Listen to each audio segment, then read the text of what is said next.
right, this is going to be a position to work on some resistance with hip extension. I do this on all fours, but I can also do it in standing and a counter. So I've got a pretty long band, right? I'm going to take it around 1 foot, right around the arch of my foot, and then I'm usually going to grab it with my opposite hand. The hardest part for this tends to be holding the band. So you can come up with whatever strategy you like. You can wrap it around your hand.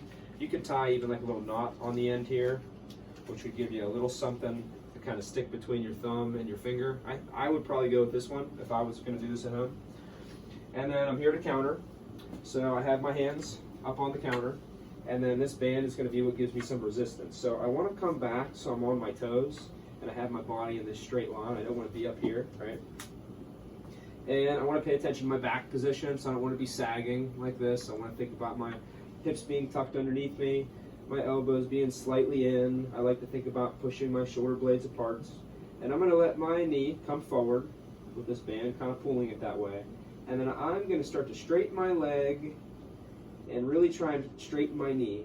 I'm not worried about lifting this super high. A lot of people get kind of used to lifting this up, and then you'll see my back drop. So I'm really just trying to reach my heel back and squeeze through the back of my glutes without letting anything change in my back. So I'm going through this in somewhat of a slow motion, where up here I start to lose a little bit of tension on the band, so that's plenty far enough in that direction. And then as I kick back, I keep that foot kind of low to the floor as I really focus on the straightening of my knee. So I'm really trying to feel myself squeeze here without feeling like I'm compressing or really tensing in my lower back. So it's a nice way to add some resistance to hip extension, but really making sure that as I do that, it doesn't come with my back falling out of position.